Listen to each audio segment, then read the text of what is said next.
あ、ここいるんだ。本当？見えないでしょ？どこにいるのかな？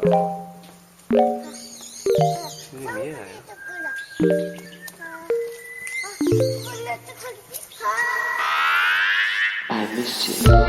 What's good, Internet? It's November 11th, 2022, and you're listening to episode 522 of Waypoint Radio. I'm your host, Rob Zach, and I'm joined by Matthew Gault. Welcome to the show. Thank you so much for having me to talk about God of War, Part 2. Speaking of Dad's War, we also have Patrick Klopik. I know. Look, it's the last day of fall. I brought my sandals back out. They were put away into the closet, and then I saw 72 degrees today, 38 degrees tomorrow. Ragnarok is here for the Chicago suburbs, but one last day. Weird. The warm front is hitting here tomorrow, so tomorrow is like 70. Rob, it rules, but it's like the weather is like up and then right off a cliff. Oh, so I don't like it at all. I like cooler fall weather. You people in your we got privilege. that. We got that for October. We had like a really pleasant. Like September was colder than normal, but October was. We'd actually ended up getting a full month. And if you make it to 2 weeks before November without having to wear a winter coat, I mean, I don't know what else to ask from the fall, frankly. And of course, we also have Renata Price. Hello and howdy and hi and hello.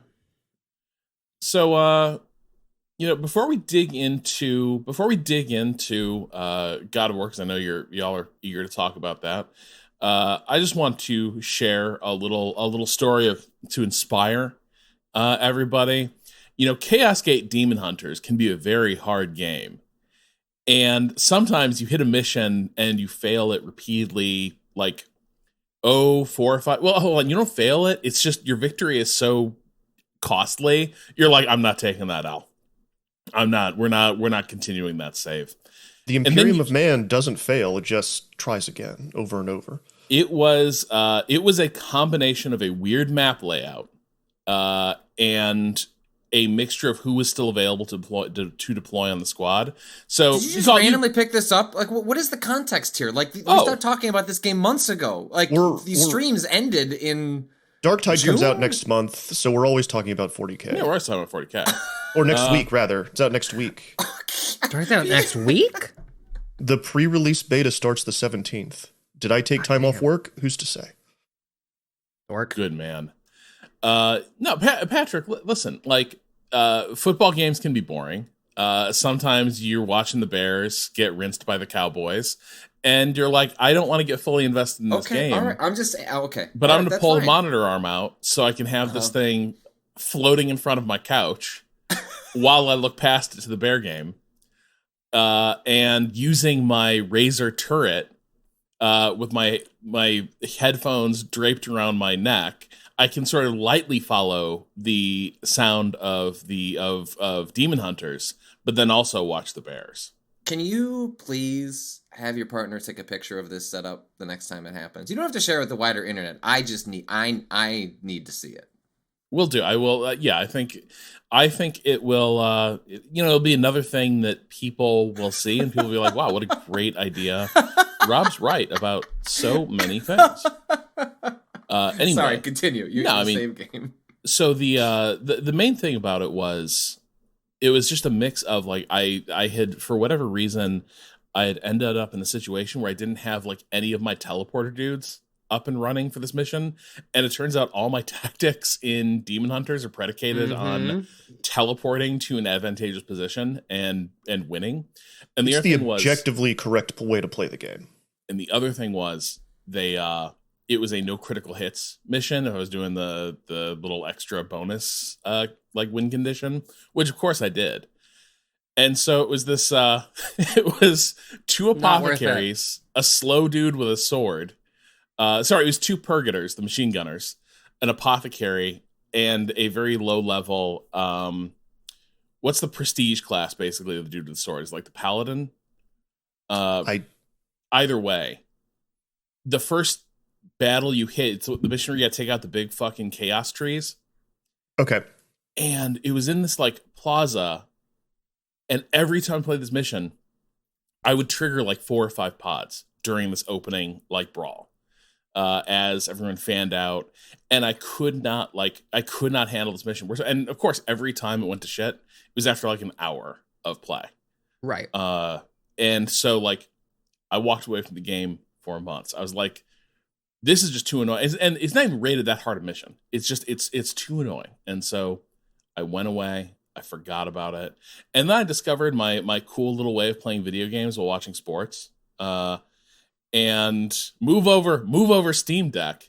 Hello, Ergotron monitor arm, allowing you to just like have the monitor protrude into the center of your living room. Which Decepticon is helping you? The Ergotron, I think. Maybe it's Ergodox. Either way. No, it's not Ergodox. That's the keyboard.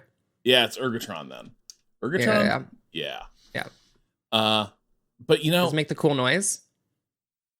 You know, there's like there's a pneumatic quality to it, but it's pretty silent. But it feels really good. Okay, good.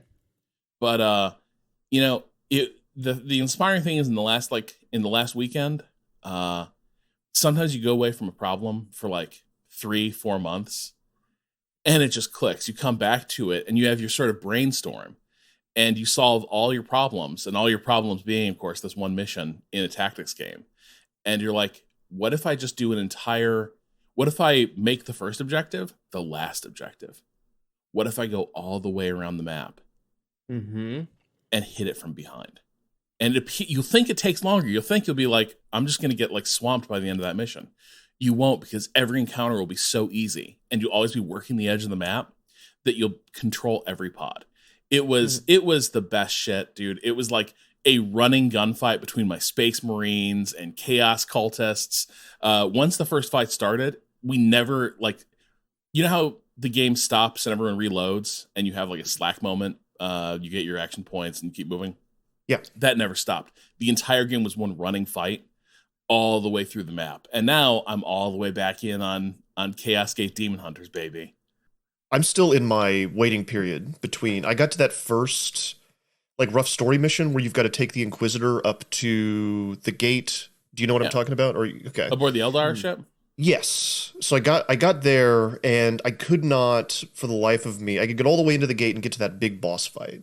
And I could not. It was the similar kind of situation where the people I had that were healed up weren't the right people to be taking into that room. And I eventually, for whatever reason, thought to myself, you know what the problem here is? I don't know enough about the Warhammer lore to really grapple with this. That's so often the problem. So now I'm on book 3 of the Eisenhorn saga. Of course. I've read the first 3 of the Horus Heresy, read the original trilogy. I understand the Grey Knights better. Sometimes I wonder what I would do with the time if I didn't have children. And then I get the answers on this show on a regular basis. Yeah, you'd be hip deep in 40K. It'd be real bad. It'd be real ugly. And I want to get back to Chaos Gate, but again, like Vermintide released a new you got more grimoires to pour over. Absolutely. Well, and Darktide's out next week, so I mean that's like everything's going out the window. There are many ways to serve the Imperium. It's true. Yeah. It's true. Well, you're just not ready yet. You're not ready. Like you're doing well. You're not ready yet. Yeah. I'm still Goku on the ship going to Earth, reading books. Exactly. Doing push-ups. It would be unfair to expect you to excel tactically under these conditions. Thank you, Ren. Conditions of, let's be honest, ignorance. Yeah, because I started this game going like, who's grandfather? Why do people keep calling this Chaos God grandfather? I don't understand. Yeah, this was huge for me. I was like, oh, like that's like the endearment they have for Nurgle. Yeah, okay. Now I get it. Yeah. And then it sort of makes me wonder, like, could he be all bad, or is Nurgle just misunderstood? Really, he's like a healing god, you know. Rejuvenation all the time. I can't tell where the bit started and the sincerity began. There's no bit. There's no bit with 40K. How dare you? There will never be a bit. Isn't 40K just sort of a long bit? But also very serious. Yeah, but you come back. If you loop back around to it's like a Sonic cycle. Yeah. I'm so sick that I got the Magic the Gathering Secret Lair Warhammer 40K decks this week and forced my board game group to play it with me. forced? Wow. How did You're it go? a sadist. And now it destroyed the board game group. The Necrons won, as they often do. Real 40k heads will know that that's where the main story is going. But that was a good time. Everyone had a good time. Everyone enjoyed it. Wait, Gault, are you saying that everyone's eye has been on the Imperium and then the Tyranids and then Chaos, but actually the ultimate fate is the triumph of the Necrons? Well, they've figured out how to live forever. They figured out how to quell the warp, and they figured out how to make the best Warhammer 40k Magic the Gathering deck. So, yeah, it's inevitable. They are inevitable. In true Magic fashion. So, Patrick, you alluded to the fact, like, what would life be like if you didn't have kids? Now you've got a taste of what's possible, but maybe also it's time to sort of tackle what would life be like if you had a kid.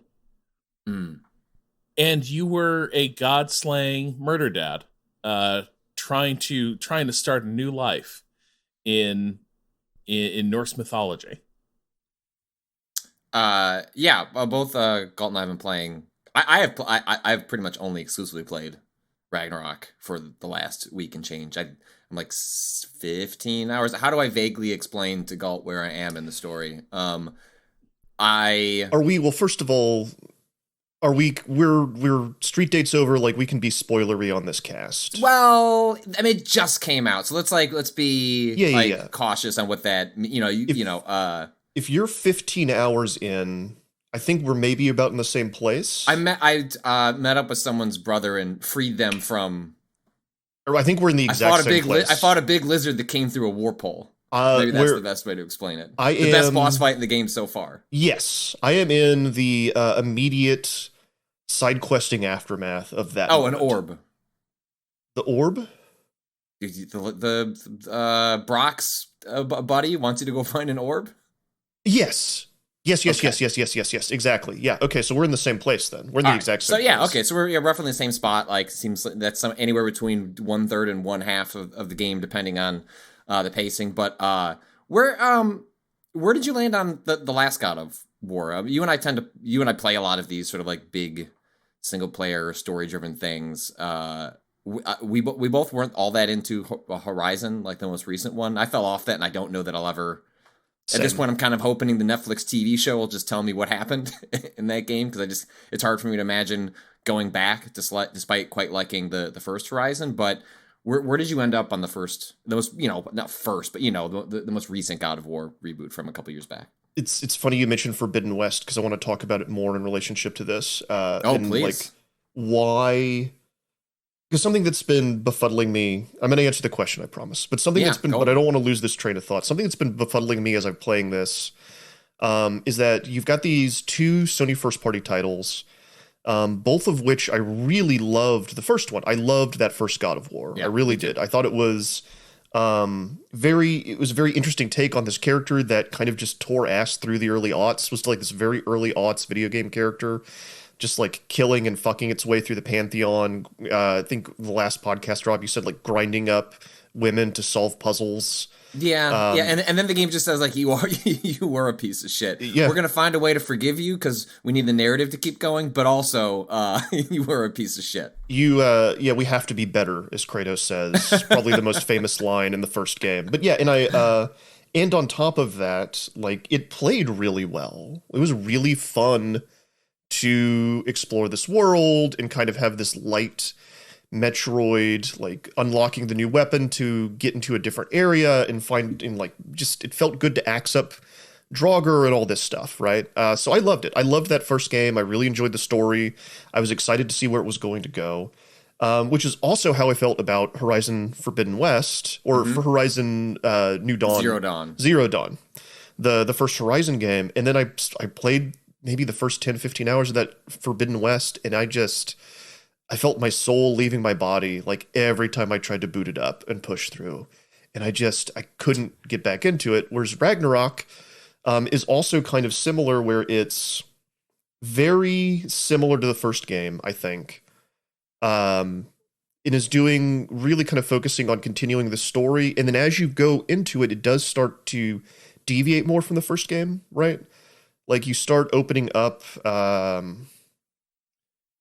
changes. There's a lot more character perspective shifts than there were in the first game, and it's Right, which just then different. extend themselves to the combat and Yes. change up the way the like what is otherwise, I mean, there's skill trees and there's different, but like you sort of fall into a pattern of like Right. how you're going to play games like this until they introduce enemies that force you to act slightly differently. And what I really liked about Ragnarok so far, without explaining sort of the character and plot beats that lead to it, is like it changes up that frequently enough and for Yep. extended periods, not just cameos, but 3 hours where you're spending like not a fundamentally different, but different enough for the length of the game. And I don't want to lose this point on Horizon. We'll loop back around to it in terms of how these games approach what is like spaces of their worlds and how you interact with them. But I had mentioned in my initial response to this game, having played the first like 8-ish hours, and other colleagues of mine being like, well, I've played 30 hours, haven't finished yet. And I'm like, okay. And because frequently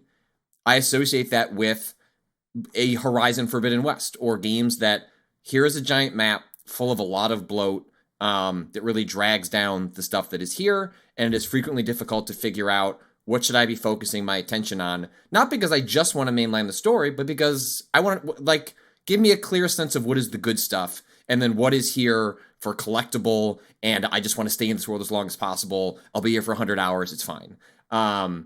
And 15 hours in, like, I'm fine with this game being 45 hours. I think it's paced excellently. I'm enjoying every minute of it. I'm like, it's a game where I'm actually excited that the story's not anywhere being over, because so far every beat has been fun. It starts a little slow, but like once it gets going, Yep. it's really good. I'm happy for them to take their time, and everything that is suggested of off the beaten path has been worth my time. It is very clearly signposted the kinds of things that, man, like, just don't like. Well, yeah, there are like even in the worlds themselves, some of them that are a little more linear.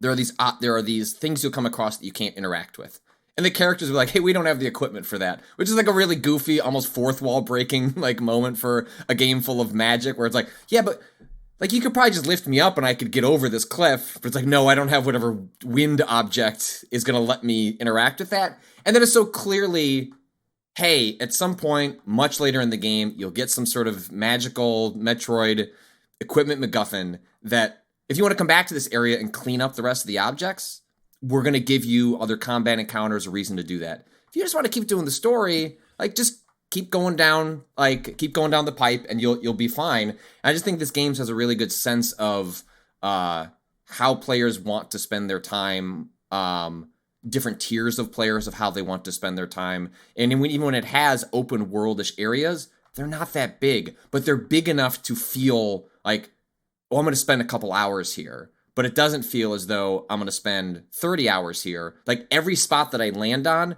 is going to have a good puzzle, a good encounter, some piece of lore that's interesting. And for a game that is this long and this dense, that's a really hard thing to pull off, because it's essentially a linear game that just occasionally goes, I don't know, let's be open for a little while. And I think it chooses its battles well. It's like, here's a wide spot in the road that will have like 4 or 5 puzzles kind of scattered around it, right? And they're usually very doable, and there's like one that you're going to have to come back to later in the game. It's clearly signposted. But yeah, there's something about that as opposed to playing Horizon, where your sense of direction is kind of fucked up, and like you don't know like what you can unlock and what you can, right at the beginning. And it feels so overwhelming, and I get tired. Well, you've talked about open world fatigue. Like, you were Yeah. feeling it particularly, right? Like, what was the before Horizon came out? There was another game you and I talked about. You were like, I just can't. Was it the new Far Cry? It was the new Far Cry, where like I've tried to play that twice, and each time my body, like, I can't do it. And it's really funny because I put 200 hours into Elden Ring for some reason. Totally. Because it's I don't think you have to qualify it with for some reason. I think it's because it's an excellent game that, for as big. Now, I do think that game is too long. I think it is probably like, I finished it in 110, and that game would have been a much better 70-hour game. I think it has like a considerable bloat, but for as big and long as it is, it's dense in the right ways, right? Like it doesn't feel over. Part of that is because if that game's map had everything you could do as an icon, I think there's a very real chance it would inspire the same sort of exhausted reaction that... Now, granted, I do think the floor of like the average side piece of content in Elden Ring is a lot higher than what you're seeing in a lot of open world games. I think that is true. So I think like that's important. But even in its map, it makes the player curious. They're rewarded for that curiosity. It handles the notion of exploration of an enormous map much better than your average, or at least these Ubisoft style, Ubisoft adjacent sort of games where they're the full Golden of icons. Corral model of quest, of quest layouts. Yeah, you know, go through the vegetable line and then maybe you can go to the chocolate fountain at the end. Yeah, I think that you kind of hit on something. One of the reasons that Ragnarok feels so good to me right now is because we haven't had a lot of AAA games this year. I like big, dumb, big budget video games. I mean, yeah, a God of War Ragnarok is I'm playing a Marvel film, yes. Right? Like, yeah, it is, absolutely. Go read the Polygon review of Ragnarok, which was not over the moon for it, but like essentially was like, it's kind of okay. This is like a big, dumb, occasionally makes you cry action film, which is really what a lot of I get out of the Marvel. Like, I like these characters, I like this big, dumb action, I'm having a good time. Like, it's okay that it's not more than that, and that's not dismissive of what it's trying to accomplish. It just is what it is, and knows it, and does it really well. And I when someone vocalized that comparison, like a light bulb went off for me. I was like, yes, like this game is absolutely strumming the same chords that I get out of movies like that. And it's nice to have that experience not tied to, because it's been tied to this for so long now, a big Ubisoft-style open-world checklist game where you have to slog through all this shit to see the big character and story beats and have the good gameplay moments, right? This game is checklists. It does. You press left on the touchpad, and buddy, you got checklists. How many Odin's Ravens are here? How many legendary chests are here? It's something that I even have difficulty articulating of like why does this one work for me and the others don't. I do think in some level it's as basic of if God of War, when it started, you could just like open the map and you could see all 45 hours or whatever this is in front of you.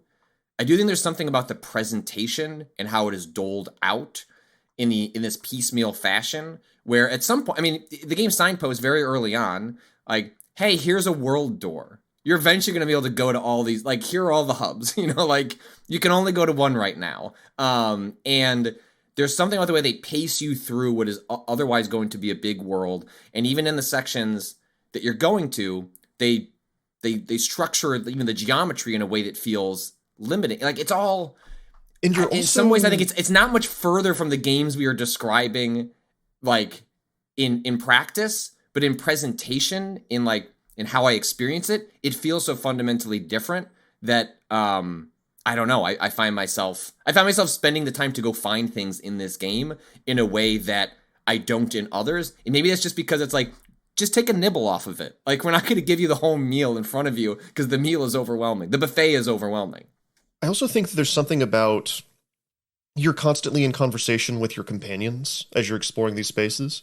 Yeah. Like, every time you come around the corner and see a new puzzle or a new box or have a new combat encounter, there's a little bit of dialogue. It may not be much, but it's just enough to where the story is constantly, and it's the game's themes, which I also want to talk about, and I'm wondering if it's going to stick the landing, but are constantly being fleshed out as you move forward, right? And I think that does a lot of work, too, because a lot of these big AAA games, you end up feeling a little lonely as you're exploring the world. It's very isolating, despite the fact that there are like giant creatures around, like flowing. Like there's so much work where you can see the art, like you can see it all around you, and yet it can feel very isolating. And I think the very snappy way that they incorporate the dialogue and recognize, I will never. The last game did this, and this one does it again. It was funny when they did it before, and it's still funny here. is when you encounter new characters that, like frequently in this game, you'll be like, you have a main character, you have a support character, and then you'll have some collection of like NPCs that are just along for the ride. And whenever you have a new one, they will always make some sort of brand new witty comment of like, when you like this game so frequently is like you come to an area and you can go right and you can go left, and to the right is, and this is being reductive, like it's dressed up much better than this, but to go to the right is to just keep moving down the plot. It's like there's the icon over there if you want to keep the story going, follow that. But like over on the left is like a puzzle, and like when you solve that, you'll get a big red glowy chest with maybe a new special attack, and like without fail, the characters will be like, Kratos, the fuck you doing, bro? Like, do you know that the apocalypse is coming? Like, what are you doing? And then, you know, Atreus or someone goes, oh yeah, my dad really likes to track down every chest in an area. Like, there might be valuables there. And there's it's similar to where games have grunts. Like, this game just has like 300 variations of, my dad just loves to loot. Let him do it. It makes him happy. Is it never the negs? same line? Yes, they're absolutely making him. Well, especially, I don't want to like spoil the character, but like there's a major character you, let's say, rescue, and then they're with you for a little while, and this character over and over cannot get over, like, what, Kratos? He's so exhausted with you. Stop! And it's genuinely funny. It's genuinely funny. He just wants to get through the task, and right. But it's recognizing what the player's doing, right? Like it's speaking to your point, Gault, of the game.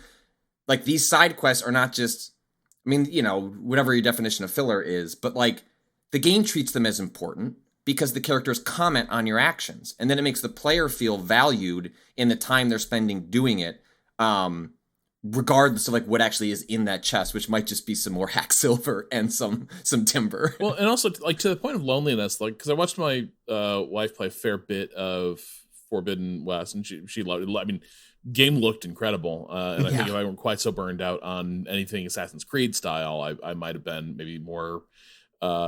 It looked like a better one of those, but also I'm just like I don't know. But you know, when you talk about that theme of loneliness, right? It takes so much writing and so much effort to create like this God of War or like Guardians of the Galaxy sense of like companionship, and you see in games that don't carry it off, like in your Horizons. There are moments when you're with an NPC, but it's kind of the Rockstar model of they are a awkward little drone that follows you around and a narration plays. They sort of monologue at you or there's an exchange. And those can be well written or not. But yeah, you don't have that sense that the game is observing you. You don't have the sense that like this person who is a companion in the story is a companion to your character, really, because you're just kind of waiting for the moment for the animatronic to go slack and like stop by a fire or something and be like, I'll see you next time, traveler. And on you go to the next thing. And you know, the games that do make it a priority to create this sense of, like honest to God, like companionship and awareness on the game's part of like how you have expressed yourself as a player. It's really profound difference. And I, you know, as I hear this, I also kind of wonder, is it something that, you know, you can only really carry off? I guess, you know, Guardians is not a like Sony first party, we threw $1 billion at it kind of game. But I do wonder if it's something that like is copyable. It's expensive. Yeah, that's the thing. I mean, you know, like there is so much writing and like actors, and the writing has to be great.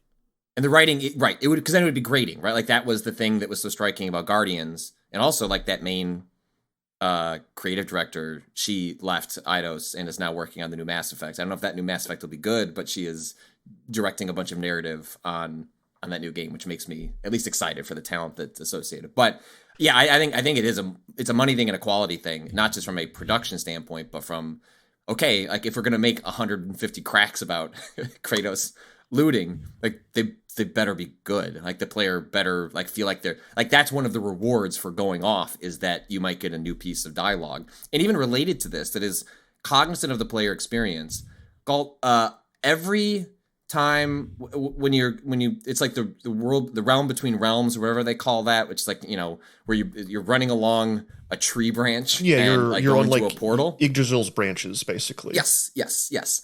Every time you do that, there's a dialogue exchange, and you are in control of the character.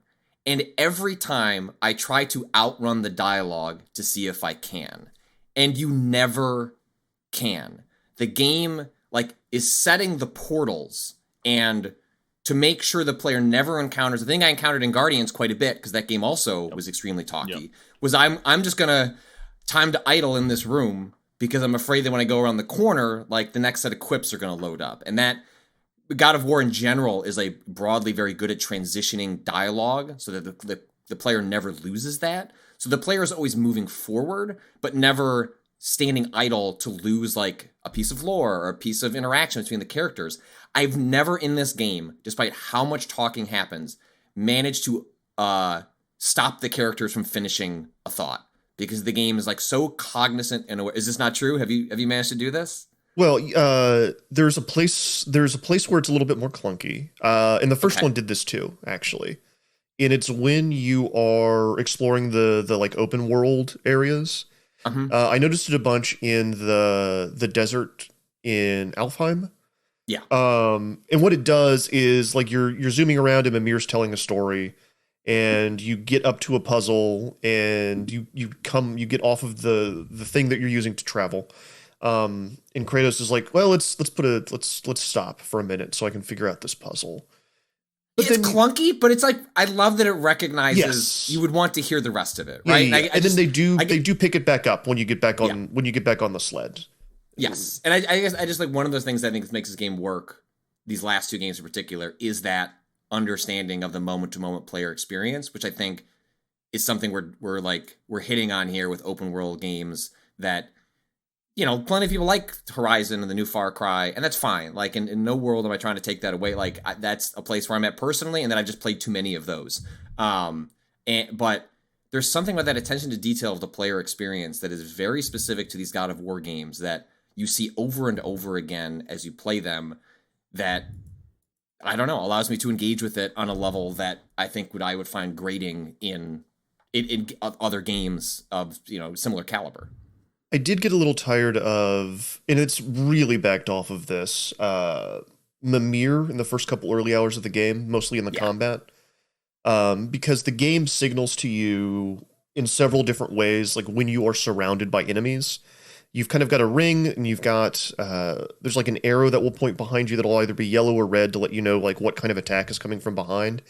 And one of your companions will also tell you at the same time. And that gets a little much for me sometimes. Yeah. But that's kind of the only place where I'm annoyed with them. You had mentioned you wanted to touch on the themes. You know, I talked about it broadly as part of my kind of first impressions for the review period, but was there something specific in mind that you wanted to mention? Yeah, I'm really interested. My big concern right now is if it's going to stick the landing for the things that it's setting up. But I'm very excited about what it's building, which is, I think you were talking about in the first podcast conversation about, in this one too, about how this guy is a bad guy and let's not think about the things that he's done and let's just move on.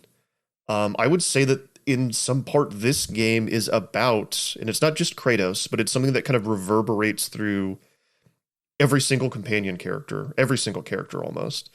The consequences of power, and the shitty things that you've done in the past, and having to confront them, and not being able to make them right, but just kind of how you move forward and how you move forward with the people you've wronged.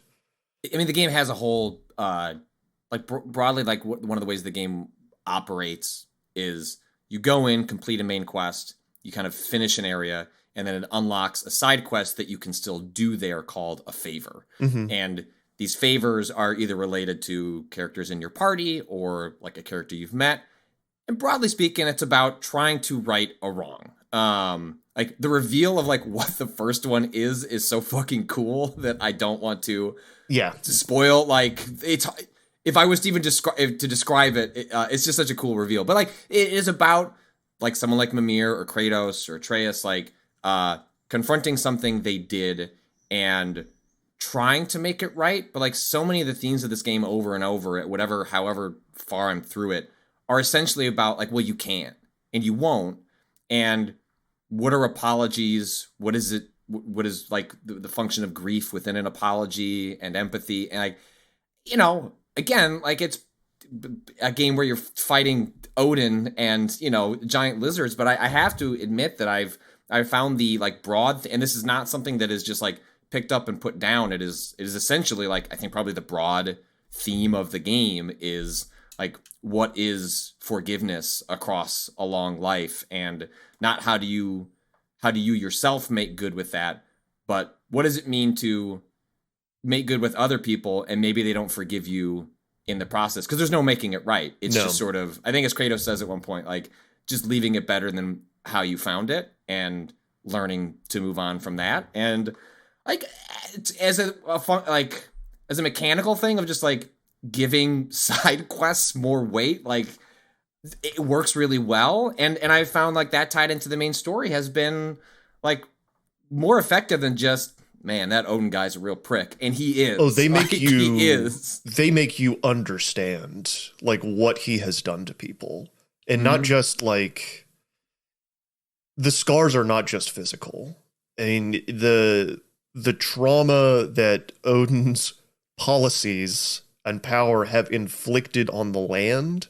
I mean, policies is a good way to put it. There is like, I mean, like you unwind infrastructure in one of the opening areas. That is, you know, someone following Odin's guidance, but is still a person who had agency in how that was implemented. And it's like basically like how you like the economy you strapped upon these people was awful and has ruined them and creatures. And one of the optional side quests is to go and, I mean, blow them up.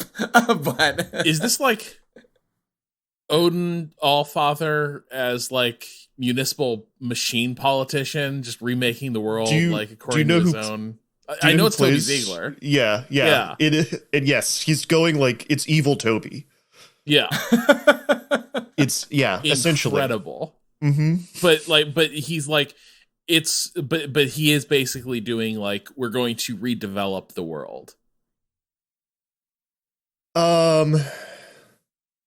Yes, it's more, I mean, yeah, it's like, imagine if the Dwarven realm was Vietnam after South Vietnam. Well, no, that's a bad analogy. Imagine imagine that the Dwarven realm is what America imagined Afghanistan could have been in the early days of the war. Right. And like, you know, they've got all these rare earth minerals, and we're going to set up all this infrastructure, and we're going to make a whole bunch of money. For them too. And it'll be good for the Afghans too. Yeah, because they don't want war with us, right? And there's going to be war with us if they don't set up these mining operations. And so, yeah, you're going into these spaces and literally unwinding a lot of this that has destroyed them and the land. The one that was most, and I don't want to spoil the moment, but just to tease, the one that was most affecting to me so far was the stuff in Ironwood with a character's grandmother. Like what she's doing and why she's doing it. And like there's a moment where she gives a line of dialogue at the end of a boss battle. It's always nice, and it's kind of it's hitting me just now that the boss battles in this, I always feel bad when I'm doing them. Oh, like the lizard one I just did. Yeah, without explaining are they sad boss battles? It's more like it's not portrayed as sad. I mean, it is given all the bombast of you fighting some horrific enemy, but the context, which you know immediately, is like this game is like broadly all the conflicts over and over are like it's always like you can see both sides, but like shit's messy, and like to accomplish your goal, you do eventually have to pick a side, and hopefully you're picking the right one. And there are times in this game you're revisiting adventures you had in the first game to realize, well, we fucked up. We, like, in pursuit of our personal goals, we picked a side thinking we were helping people. I don't think we did it, y'all. Like, think we picked poorly, or picking at all was the mistake. Like there was no reason for Atreus and Kratos to come here and then put a finger on the scale. They may have thought they were doing that because that was the only way to accomplish their goal, but all they did was just leave something much messier behind. And over, it's a game like putting combat and like these enormous spectacle fights in a context that's like I know why you're doing this. All right, Big Lizard, I know what you're doing. I know what I'm doing. I know why I'm going to rip your head off. We're all going to feel bad about, well, you won't because you'll be dead. But like, we're all going to feel bad about this at the end. And it gives like, I don't want to overstate the case, right? But it gives a contextual emotional heft to things that in the past, in this series in particular, which from the gun, like God of War 1 opens with like you having this big spectacle Hydra battle on a ship. Like it fucking whips. And they have kept that thematically as a touchstone of what this franchise is. But I think what they've done a better job in these past two games, and this one in particular, is thinking about how can we make this feel like a little emotionally complicated for the actors involved, and not just that you feel bad because you're killing a thing that's, like a part of nature, but that how they fit into the infrastructure and the political structure of this world. It's like, shit, well, you're just doing what you're supposed to be doing. I'm just doing what I'm supposed to be doing. Like, this sucks shit for everybody. Yeah, the lizard one, there's going to be horrifying consequences for that. Like, I think so. As soon as we started that battle, I was like, this is a bad idea. We should not be doing this at all. Yes, I agree. One thing I did notice, and I'm glad somebody was thinking of us pet owners. Maddie Myers over at Polygon posted a story about like, hey, your dog dies really early in this game, but that actually is the table stakes for like depressing animal death and harm you're going to come across. And like, it also just made it sound like this game might be, I was like, is it possible for a game for maybe to be too much of a bummer? That a lot of this game is going to be like touring scenes of like despair, or like we just can't salvage this. Like we just have to like witness this horror and move on. I think that is the question, one of the biggest questions for me right now. When I say, are they going to stick the landing? Where are we going with this, and what are we building to? And I don't know yet because I haven't finished. I probably won't finish for a while. But I will say the way it's handling things right now, it feels like we're having a good and interesting conversation. It does not feel like misery porn like Last of Us 2, which I know I'm one of the only Last of Us 2 defenders. I enjoy me some misery porn. Yeah. Believe I've said on this podcast before, when my wife does not like to watch sad movies unless it's like, is this going to win Best Picture? Okay, I'll watch it. So I have a list of sad movies that I watch when she's out of town, because I really enjoy. I'm like you. Like I don't have a problem with that. I can watch something that is meant to be just let's just drag me through the mud emotionally and physically. Last of Us 2 only lost me when a bunch of guys who run an airsoft group in the last act take over a resort and start crucifying people there, and I was like, this is getting a little much. We maybe hit these notes too many times. If they just left out the airsoft team, I think we might have. Southern California airsoft team. Oh man, Top Golf does Golgotha. Yeah. But this never feels, and some of it is that the aesthetic is so joyous and beautiful, and the game feels so good to play. And there are characters that are hopeful and think things can change. It's not just one, it's multiple. And the character motivations feel complicated and thought through and nuanced, that it never feels like you're having these conversations amongst the characters and in your head about what all this means and the price of power and Odin's policies and if he couldn't be stood up against. but it never falls into despair or nihilism somehow. Yeah, well, it's a game about broadly, these games have always been about like prophecy, right? And like this game, more than any others, is prophecy inevitability. What does it? If prophecy is where you end up no matter what is it? What do you do along the way?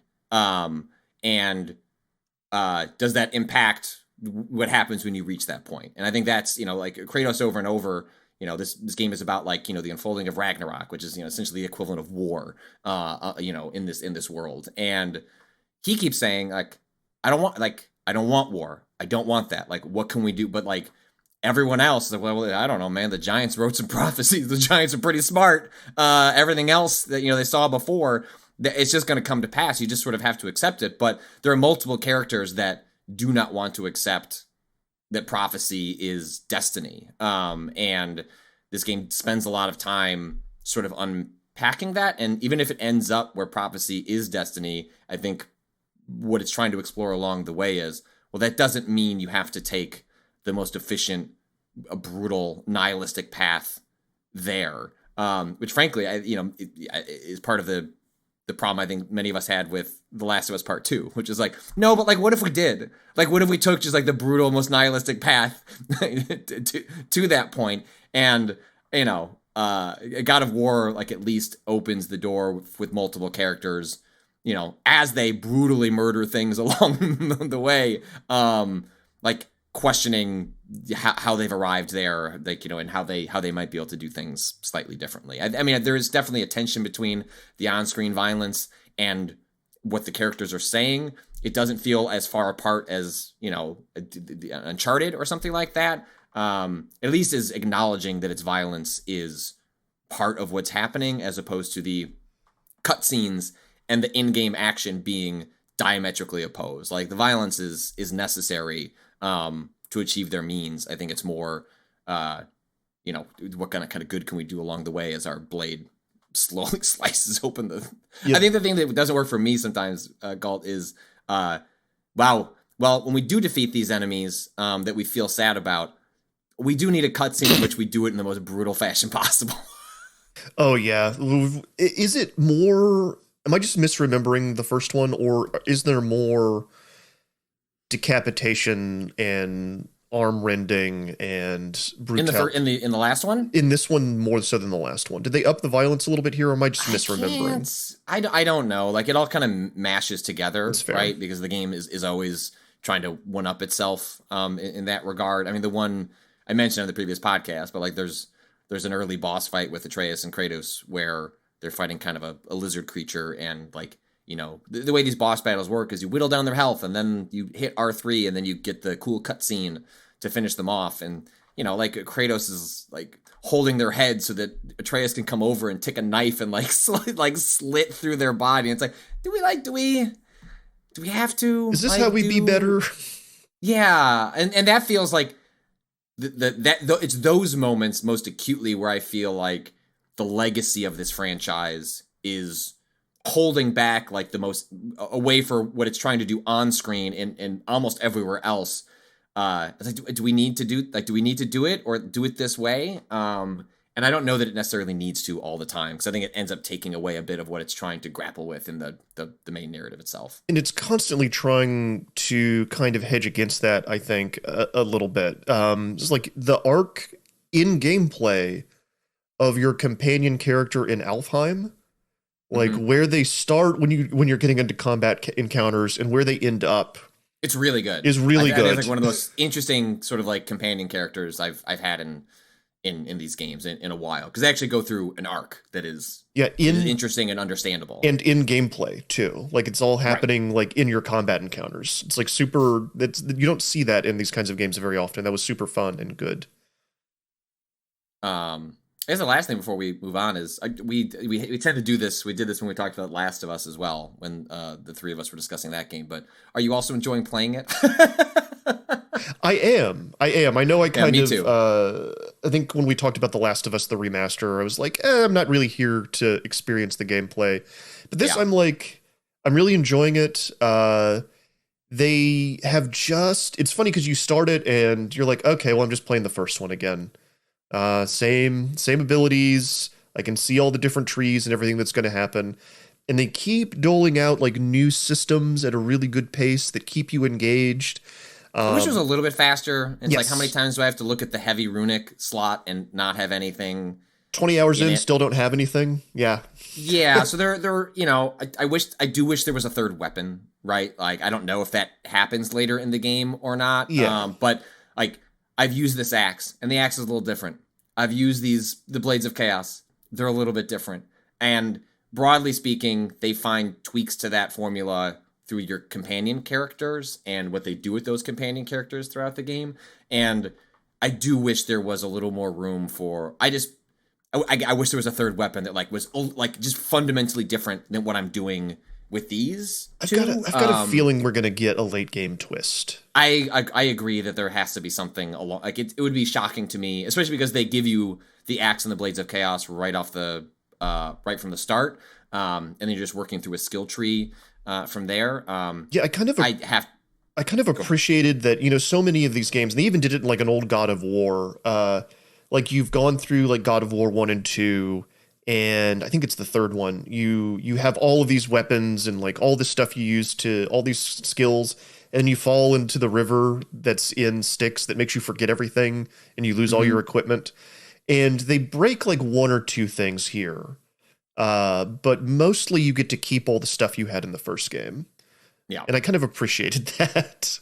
Yeah, it just kind of like it just hits the ground running. But I think the downside of that is, well, I would like some of those. I would like some systems and tweaks to that. At least for, you know, Kratos, who you are broadly, you know, playing as, you know, for the vast majority of the game. But the combat worked for me for the 40 hours I played the last one. If there is no third weapon, the combat is also work. Like, it will never not be fun to throw the axe. I mostly have to force myself to use the Blades of Chaos. I know what they're good at. I know that they're great for crowd control, and it's fun to like whip it at them and like pull yourself forward like Scorpion. But like the axe is just so much fun to use, and the ice is so much cooler to look at. Agreed. So I kind of have to remind myself sometimes, use the other. Yeah, I've barely, because the skills level up themselves, and you can like add tweaks specifically to them, like put a stun or add more elemental damage. I've done none of that for the Blades of Chaos. It's been all axe. Yeah, all axe all the time. And I felt this way with the first game. Like the whole equipment leveling up system, like just throw like I don't agreed. care. You really want me to sit in this game and worry about like what my luck level is? I just wish it was simplified. It is way too RPG'd in a way that I don't think is beneficial to the game. Like too often I'll like get to the end of an area and then the game clearly wants you before you move on. Like, hey, go check out your armor and, you know, see what you want to tweak. Like you want to put on a different handle. And it's like, okay, so my vitality goes down by 7 and then my runic goes up by 14. And then like in the description, it's like, and you have a high chance to get a stun buff or whatever. I'm like, I don't care. I think that stuff is there for the people that once the game is finished and they're going to go kill all the Valkyries or whatever the equivalent is to like min-max. Where you will need, yes. And I guess what my thought is, I wish it was either much simpler or much more complex. Because for my experience and like someone who's going to like play through these once, I guess where it ends up is like you can kind of ignore it. But I guess I wish it either allowed like a much different style of Kratos, or I just didn't have to worry about it. And I guess you broadly can just not worry about it. You can just put on the new armor, put in the upgrade points, and it's not going to wildly swing how your character plays. Yeah, agreed. It can be mostly aesthetic if that's what you. And at least this one, I will say, I think they added a transmog system. So I think they did. Yeah, they did, or they're going to. I saw something about that. But that was an issue in the first game where sometimes the best performing stuff was not necessarily your favorite, and so they've fixed that in this one. But yeah, 2 thumbs up. I'm excited to play this for the next 2 weeks and probably finish it over Thanksgiving, and I'm having a really good time with it. Big same. Awesome. We'll continue the show after the break. Gault, it's been great having you on, and come back soon. Thank you so much for having me. Bring me back when we talk about Dark Tide for 3 hours after its release, please.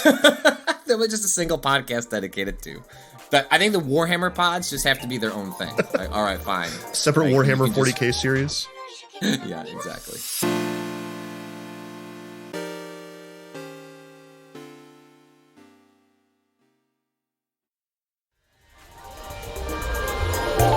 And we're back.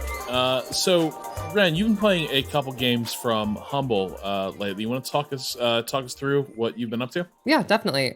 So there are a couple. So Humble Games, formerly, I mean, still probably best known for the Humble Bundle and like the Humble Store, where you can do like buy games in large bundles, donate to charity. They are the reason that my Steam library is several hundred games long. Because I was big into Humble Bundles as a youth, because I was like, Humble Bungle. Humble Bungle. Humble Bungle is a lot of the decisions we've made during sales. Exactly. It's a Humble Bungle, where I go in and I go, oh, I could want one of these games. Maybe here's $15, and then I have 17 games, and I'm like, fuck. Well, this is one of those many things that like gaming would have been so much different, like free to play.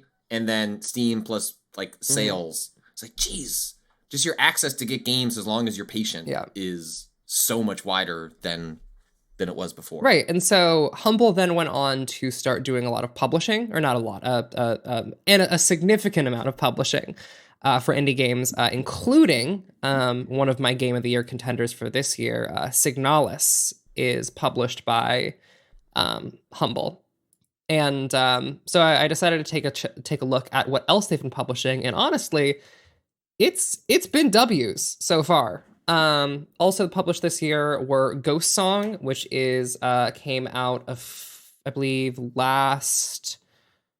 recently, last Thursday. Like, yeah, I was gonna say, I remember seeing it. And that's like a Metroidvania? Yes, it is a Metroidvania. Yeah, it looked pretty good. It is gorgeous, is what I'll say. It is a really, really beautiful, like, hand-drawn game, and it relies on like the standard, you have a little Metroid arm. Like, it is pulling from Metroid to the degree that you have a blaster cannon on your arm, and that is the only thing that arm does, is act as a blaster cannon. The fun thing about that game, though, is that it asks you to combine melee and your blaster together. So basically, when you fire your blaster, it overheats your blaster cannon, which is what you also use to punch enemies. And so if you overheat your weapon, you're going to hit people with a superheated hunk of metal, which means you are doing significantly more damage.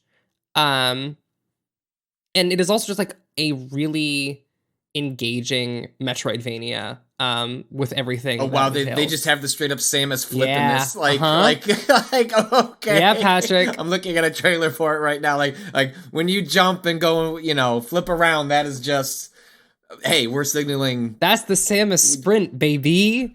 Now the difference is, I just saw a clip where like they swung a giant hammer and an alien exploded, which is not necessarily what you're going to see Samus getting up to. Exactly. And so like that's part of what makes the game engaging and interesting, is that there are a ton of different options for what your blaster can do, and what like secondary equipment you bring around. So for example, one of the things that I found two different blasters so far. One of them is like a long range single shot rifle type thing. Solid damage. If you like feather the trigger, it goes pretty fast. And the other is a like flame shot that sets enemies on fire. And so you're basically managing, when you're fighting in combat, you're managing a couple of resources. How hot your blaster is, how much energy you have for your secondary fire, and your stamina.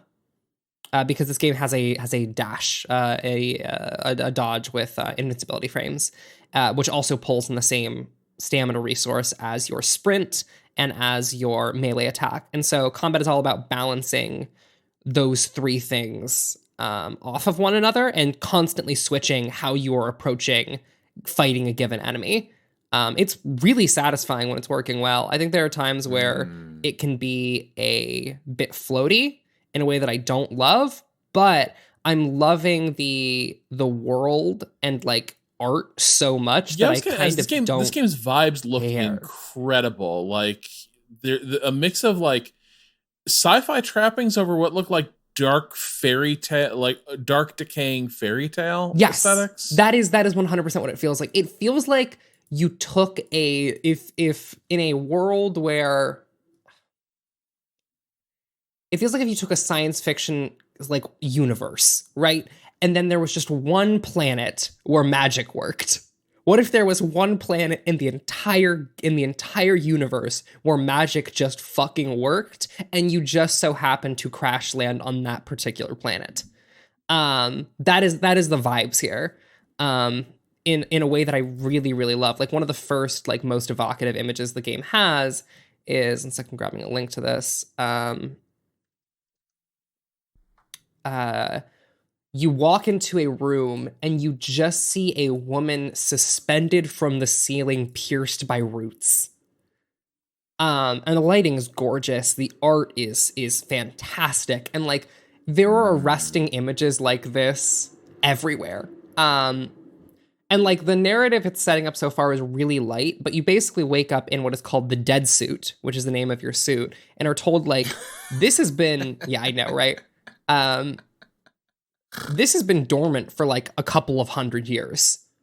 We don't know why. Like the game is like, I don't know why I'm waking up. The dead suit is like, I don't know why the fuck I'm waking up, but I am awake. Let's move. And you start exploring this world. And the interplay between all the combat systems is really engaging. The exploration so far is fun. I'm having a couple of issues with just like getting a feel for how to like do the combat competently, as opposed to kind of just like smashing my face against an enemy and hoping that my health restart I can just like face tank them, right? But I'm really, really liking what I've played so far. I'm excited to dig into more of it. That is Ghost Song. No, because this other one was probably the one that, unsurprisingly, you caught my interest a little more. So I'm eager to hear you tell us a bit about this one. So The Iron Oath is a tactics game, also published by Humble. That is. It's really created by, designed by someone who's a fan of Waypoint and Giant Bomb. I've talked with this creator a handful of times over the years. Did a Kickstarter, and the game finally came out earlier this year. Nice. It's in early access currently. It's about like I think halfway through their early access timeline. So I just thought I'd check in and see what's going on. It's really cool. I think that it is a. Boy, Rob, do you want a tactics game that's gonna get your ass a little bit? Because I've played a dungeon and one encounter, and I've wiped every time. I have wiped without fail, and I consider myself pretty good at tactics games. And I have been absolutely eating shit. Not that far into the game. No, out the gate. Yeah.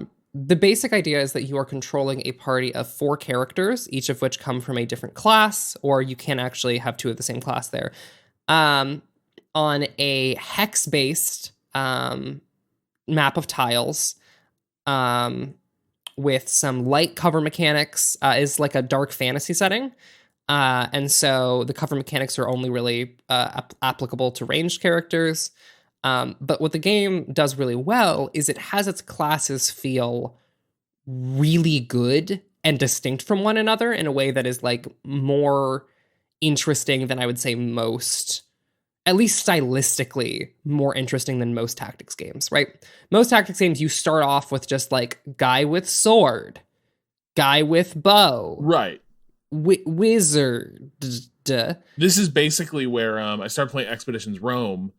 And like production values are through the roof on that. Mm-hmm. Like cool story, lots of good like vibes, but it opens with like exactly those archetypes, and I'm just like, I don't know that I can hang the, 2-3 hours of like these basic archetypes to get into when it's going to open up. Right. I don't give a fuck about the swordsman. I don't care. I don't need this. I don't need this in my life unless the swordsman is sick as fuck. Give me a swords class that is, give me complexity out the gate.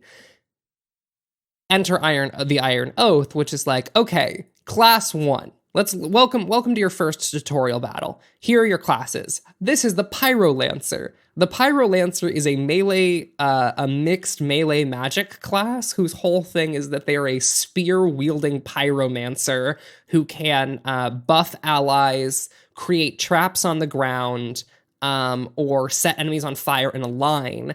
And every enemy on fire near the Pyrolancer gives the Pyrolancer an additional 5% bonus damage. So actually, it's not just like enemies. Watching these people burn. Exactly. It's enemies and allies. So for every person on fire near you, Rob, interesting possibilities. you gain 5% damage. And so that can rack up real quick. And so like that's the Pyrolancer, for example. That is a starting class. Another one is like a Storm Mage, who is pretty simple. They're just like a ranged DPS class, who has an ability that charges over the course of 5 turns because the game separates turns and rounds. A round is every character gets to take a turn. That is a round, right? And so it's like, okay, cool. Do I have enough time to set this wizard up such that they are going to be safe for 5 actions? Can I put them in a position where for 5 actions, no one's going to fuck with them? They can charge up the spell and just do like a big 250 damage, like blast that insta-kills an enemy, right? And so it has the like time management aspects of something like a Final Fantasy Tactics, where you're like, okay, I have to charge up this spell or ability properly, so let me channel it and hope that I can get this off in time. And then there's just like a basic healer. Now they just added an Ice Mage. The Ice Mage is all about moving enemies, creating defensive objects and moving enemies around. So the Ice Mage can like summon a waist-high cover that makes you take 50% less damage from ranged attacks. But also, if you summon it underneath an enemy, you can choose a direction to push them in. So, for example, you could slam an enemy into another enemy and then push them off to the side, or like shove an enemy down a pit and stun them, taking away their turn, et cetera, et cetera, et cetera, right? And these are, again, the starting classes. Good question. How much is going on in this overworld map this is an overworld map. Yes, I'm saying. It looks very Heroes of Might and Magic. Very much an overworld map wherein you're running a mercenary company. My mercenary company is currently called Godspeed Glory. And so basically you're running this mercenary company and you have relationships with the towns and factions of the world. And it's like, okay, cool. Are we chill with the Vanguard in Alderaan? Great. They will give us more jobs. Are we really not chill with like X group over here? And so, managing these relationships is a factor, and like so is traveling across like wide distances. Having provisions and all of this. Yeah. It's also worth noting that these characters do have a trait system. Much like, a lot of games right now have that proc gen trait system where it's like, okay, this character is brave. This character is treacherous. Some of them impact combat, others affect dialogue, because this game does have like quest specific dialogue that your companions and the characters you've hired for each mission will chime in on from time to time, and give them options to say things in particular sequences. So if you have a brave character, you as the company manager can be like, get in there. And they'll be like, I will, I'm brave. It's me, Brave Eric. And then he gets in there. And you say, I'm so thankful. Thank you. Both games are really gorgeous. It's worth saying that like the style of pixel art that the Iron Oath is aiming for is really, really excellent. It kind of rejects the super deformed proportions of a lot of pixel art games. Right. And instead leans into like very high fidelity. Rob, do you know what this art style reminds me of, Rob? What? Duelist. You know, when I saw screenshots, I did think like there was a duelist quality to it. Yeah, Rob, it's kind of giving duelist. something tied us over to Wait a when minute. duelist returns to Let us me fully. Let me just search some Duelist 2. Duelist 2 Duelist 2 on Steam. Rob. We can request access to the playtest. Is it on? Go to Steam, Duelist. Oh yeah, it is. Duelist 2. Well, I'll beg for access. These games look awesome. Yeah, they're both. I think that the Iron Oath is much rougher around the edges. I think it is an early access game. It is halfway. It is at 0.5 right now. I would hold off on it. Having played it, I can be like, okay, cool. I want to see what this game looks like when every single class is in it, all of the enemies are there, and the campaign is like fully fleshed out. I'm gonna play it. I'm gonna put more time into it now to see like if my opinions firm up on it. But like, I would say that it is worth waiting an extra couple of months. See if like maybe balance gets polished and a bunch of other things. I think it is worth waiting on this one. But hey, that's two really exciting looking games. Really dig that. Patrick, you highlighted a couple news stories today, and there's one that I certainly wanted to hit. But actually, let's start with probably just to close the loop a little bit on, this is probably not the full story. I was going to say, I don't know, close the loop is the framing I'd use as much as... But let's just check in on it is more what I mean, yeah. like return to it. The Zaum terminations. Can you sort of tell us a little bit about what's come out recently about that? Yeah. Randy, you can correct me if I'm wrong, but the long and the short version of what happened before, which is just a TLDR, is like some of the chief creatives on Disco Elysium left Zaum and like folded their creative collective and accused the company that they are involved with for making the sequel to prioritize money over the game that they wanted to make. And since then, Games Industry Biz has an article. There was, I guess, a report in an Estonian newspaper that Zaum has since confirmed, sort of like or at least confirmed is, be careful how we use our words, but like Zaum has corroborated some of the accusations that appeared in that article, and we're given a statement from Zaum to Games Industry Biz that I'll just read as follows. An exclusive statement to Zaum detailed some of the reasons behind recent dismissals, but did not name any specific individuals. The studio said the dismissed employees had limited to no engagement in their responsibilities and work, created a toxic work environment, demonstrated misconduct towards other employees, including verbal abuse and gender discrimination, and attempted to illegally sell Zaum's intellectual property. More details are specified by the studio in the full statement below. This article by JBiz does, makes attempts to corroborate some of the allegations made by those left behind by Zaum management. Quote, one source that spoke to Games Industry Biz, who asked to remain anonymous, described the situation as, quote, not black and white, and said that long-term staff were reluctant to speak out about Kurvitz's behavior, Kurvitz being one of the chief creatives that left, or were fired, because they respected him and felt like they owed him for their positions.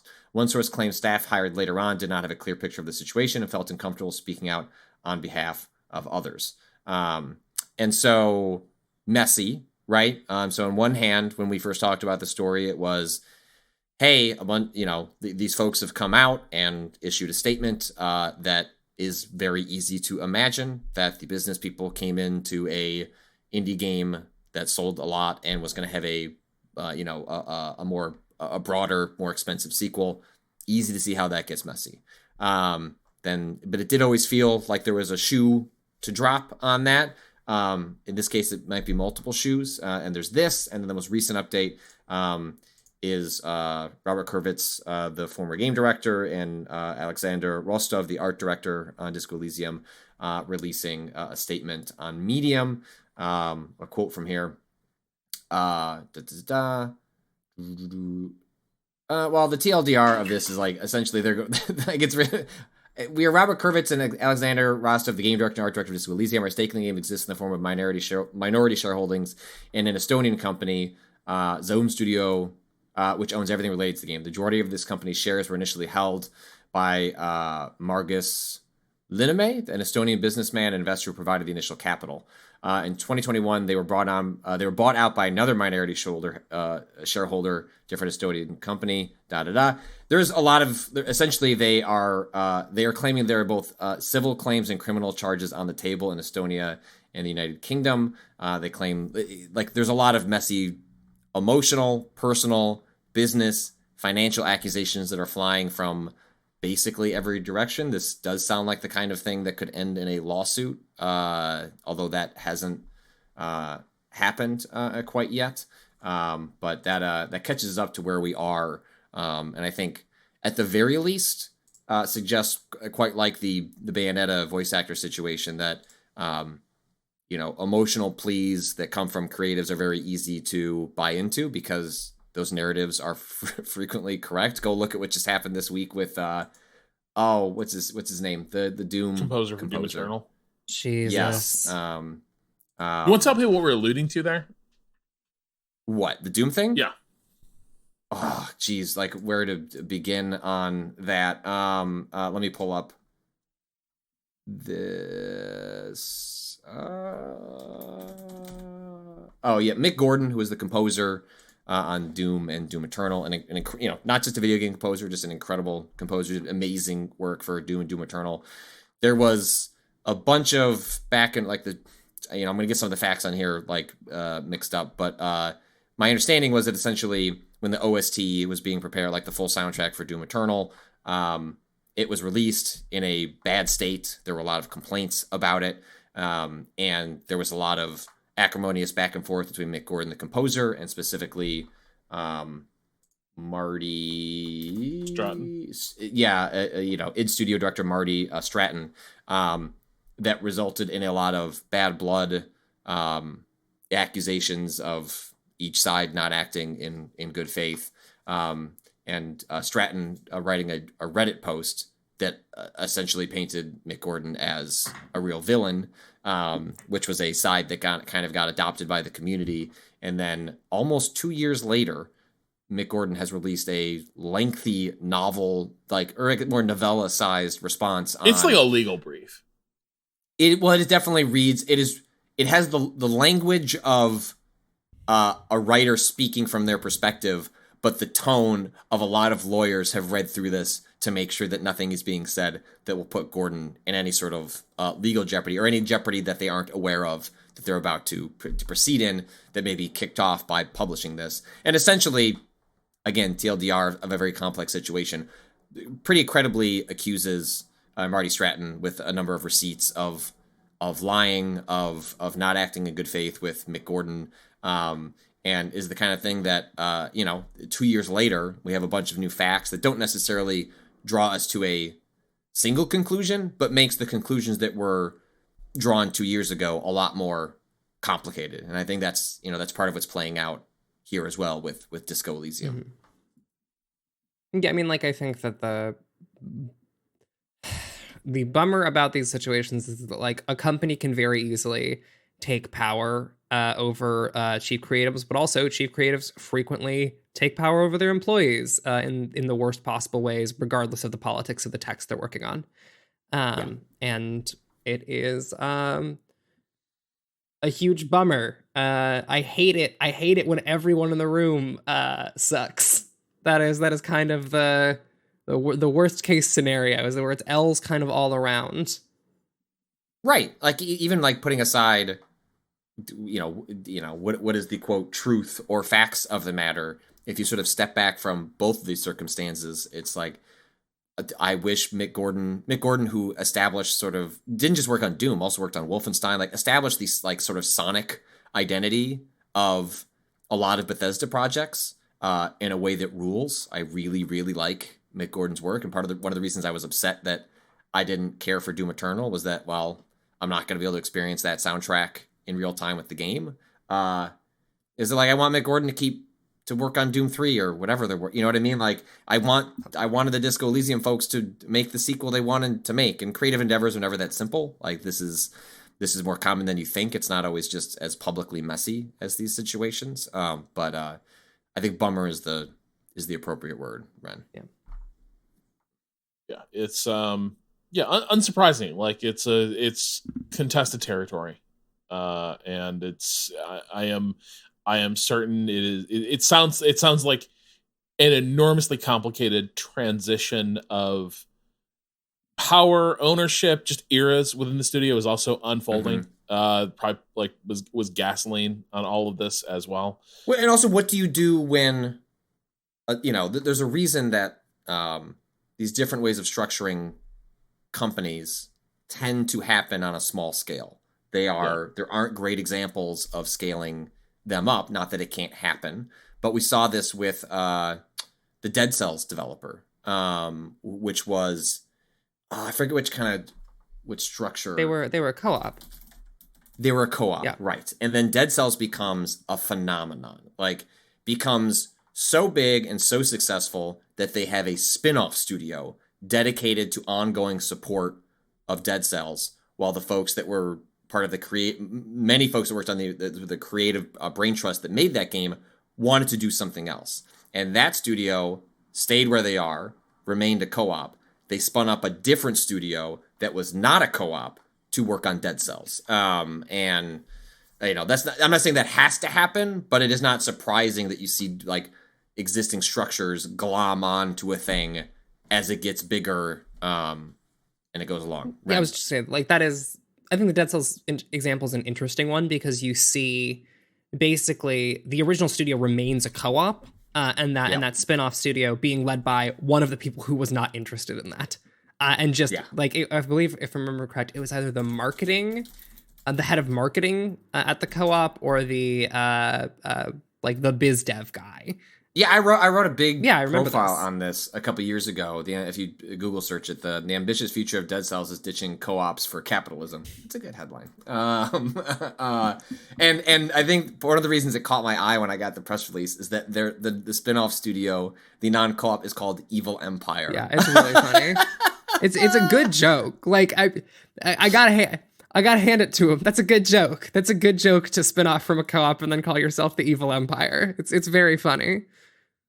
Yeah. So this I believe you're right. This was an ex-marketing person. Like one of the quotes I have in here is, quote, "The co-op model comes with a bunch of constraints. It's not at all rainbows and fists in the air. There's a stack of work, emotional costs, and a whole lot more that's hidden below the surface. It's definitely not for the faint-hearted or someone looking for a cruisy 9 to 5.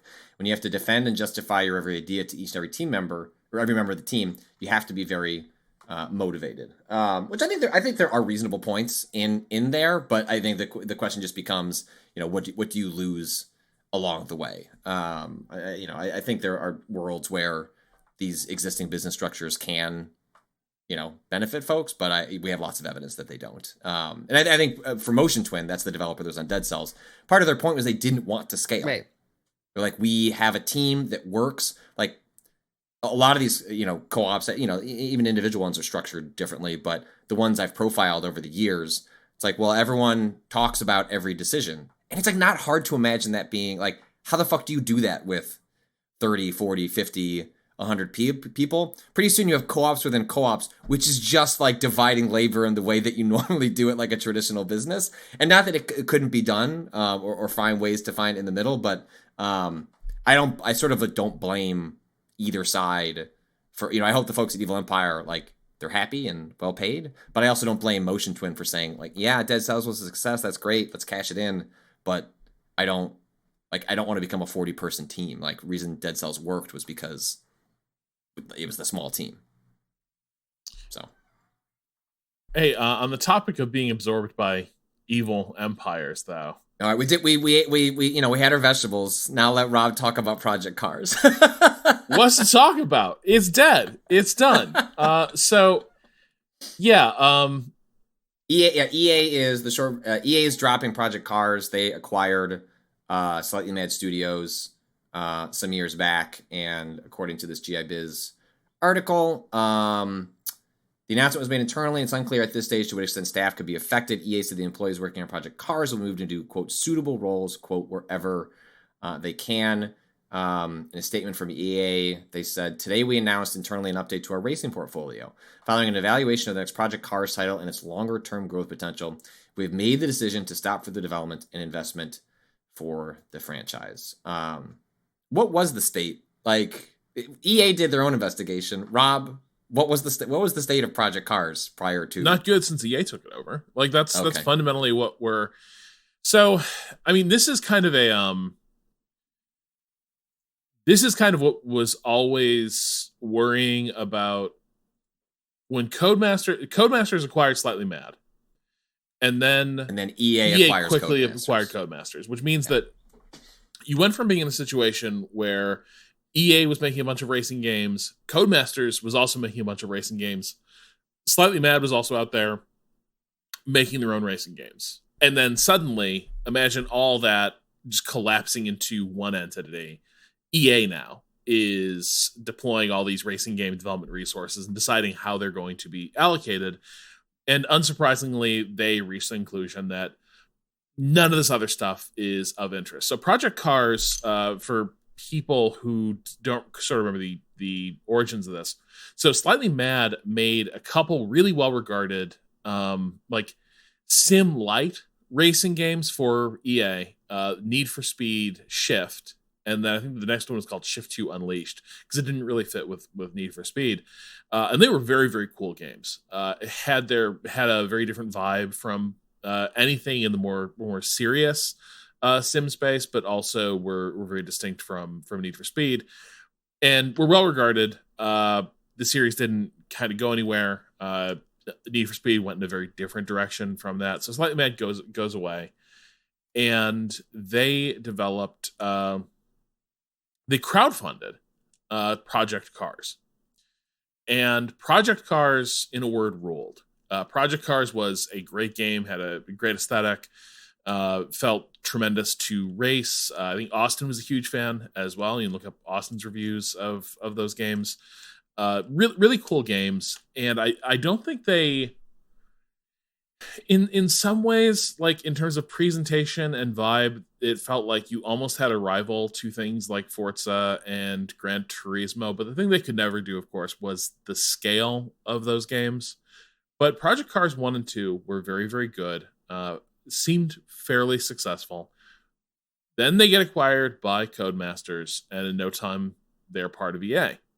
Project Cars 3 comes out, and it was such a quick turnaround. I have to assume that this decision was made basically internally at Slightly Mad without too much input from Codemasters or EA, because I just can't imagine the turnaround having been that fast. But Project Cars 3 came out, and it felt like a much more traditional arcade racer with tons of progression mechanics. Felt a lot like Need for Speed Shift, which, having said all those kind of things about Shift, you'd think would be a good thing. But it just didn't have... The only way I can put Need for Speed Shift is like... It was an angry racing game. It was kind of a violent one. It was racing game John Wick, I suppose, is the way I put it, just because I got that in my head because that trailer came out today. But that is kind of the vibe of the Shift series. Project Cars 3 didn't feel like Project Cars. Neither did it feel very much like what was cool about Shift. I felt it was kind of anonymous and uninteresting. The progression mechanics slowed it way down. Project Cars gave you a pretty big sandbox to play with. Project Cars 3 was like, you have to earn all your fun with this not terribly fun game. So Project Cars 3 was not very good. And if you said that's the trajectory of the series, how do we think it will do in the marketplace? Yeah, I can see how you get to not very well. I don't think Project Cars, if they'd sort of stuck to their guns, if they made a Project Cars 4 that was more like the first two games, I don't think that game is a failure.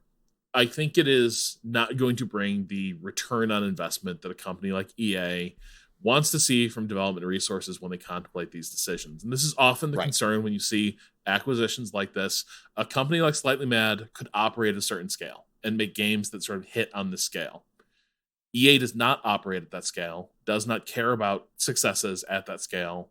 And so given the choice between letting that studio kind of operate internally and focusing on what it wants to do versus, say, taking that studio and making it a support studio for a Need for Speed game or whatever, or an upcoming F1 game, that I see how you get to that position.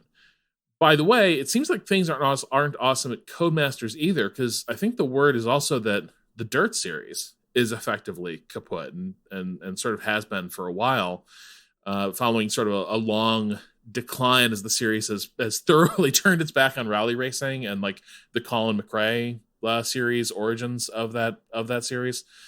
Dirt Rally is where they do the rally racing. Dirt 5 was, by all accounts, kind of neither fish nor fowl, not a very well regarded series, but that also seems like it's kind of cashed in.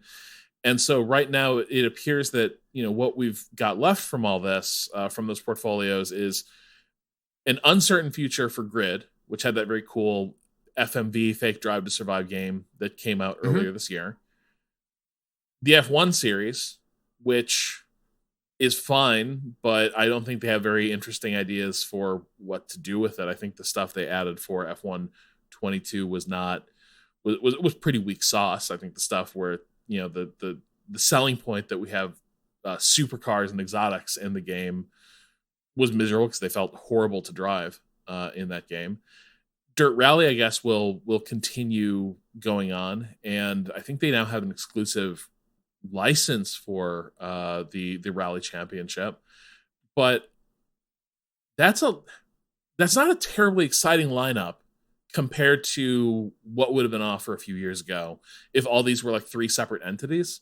You know, right. You could say like, wow, you know, if I don't like this year's installment of X, you know, maybe the next Project Cars will be cool, or, you know, hey, like Dirt Rally 3 sounds like it'll be neat. You know, this is kind of what we talk about. We talk about like studio consolidation. What was the explanation when they got acquired by Codemasters? Was it sucks to run an independent studio? We would love to just offload a bunch of that to a business that knows how to publish, so we can just focus on making the games, which is often how these are. I'm just curious how the community took that, what it felt like post Codemasters versus the wake of EA. So it's been a while since I haven't looked at this in a while. At the time, I remember it. If memory serves, there might have even been some connections between Slightly Mad and Codemasters that made it less of a leap that they would have a relationship. It wasn't. We're gonna go work with our buddies. Yeah, like I think they're both British racing studio houses. I'm not entirely sure that there wasn't already a little bit of crossover between them. And Codemasters' reputation was not bad. Like I think there's people, you know, they're a big company that churned out racing games for a number of years. They have their detractors. You know what you get from a Codemasters game. Things like Project Cars exist as a result of probably to some degree of like these publishers that are known for making this aren't making what this audience wants, and then you get a Project Cars. Right. So I think that, you know, there's apprehension because it was hard to see. The hope would be that Codemasters didn't have anything like Project Cars in its portfolio, so maybe they would want that.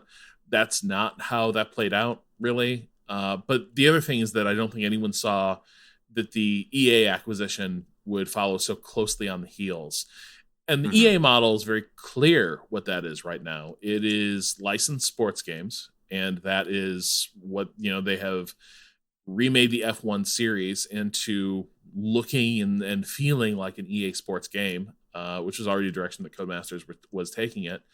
And then it is live service arcade racers, which is a direction that arguably they have been exploring since Burnout Paradise, and have just refined it again and again and again, and appears to be the future of Need for Speed, which my guess is this is you know, the real point of all this for them is probably to get these large experienced staffs to be working on games that are in line with EA's broader priorities for what they want. But that sucks if you like other types of games. You just like a little bit of diversity in the space. Right.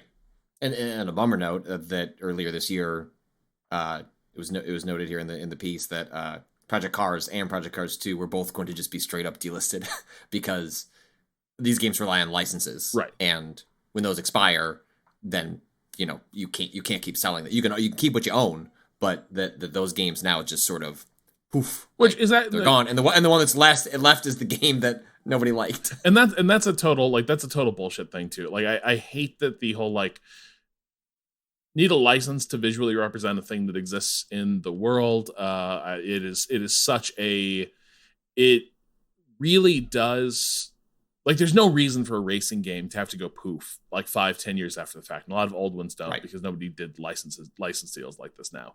But now constantly it's like, well, we have to delist this game because the licenses for these sports cars that nobody cares about anymore. We're losing the licenses on that, and nobody's going to renegotiate for them. Nobody cares, but the game's got to disappear. At which point, I hope people have found other, maybe more ingenious, more legally gray ways of distributing. It's too bad that like it feeds into your most cynical notions of like selling, you know, updated games, new games, when you can just point to, well, just the contract says we can't sell it anymore. And even if you take it in good faith that like, look, it'd be expensive, a pain in the butt to relicense these for a diminishing audience in which the vast majority of the audience is going to move to the sequel. Well, then this is easy for me to say, but like find ways to plan for that, right? Like, are there ways where the game can change to accommodate that over time that is built into, hey, when we're talking about laying the groundwork for this new sports game, look, eventually the licenses are going to expire. Is there a way that this game can live on without those licenses? If memory serves, there's just not an appetite for that. One of the games that did this kind of with a wink, like I believe R Factor was notorious for this, where R Factor 1 was eminently moddable. So right away it was like, was R Factor a game, or was it more like a platform for modding moving forward? And the answer was really more the latter. But two, if memory serves, they didn't so much license cars as they released like doppelgangers for the game that was like, we're not calling this a Porsche, but you kind of know what it is. And it with some minor tweaks, it looks very much like a Porsche, etc. Well, much like what like wrestling games would do, like without the license. It's like, well, do we have Hulk Hogan? No, but boy, this looks a lot like him. Yeah.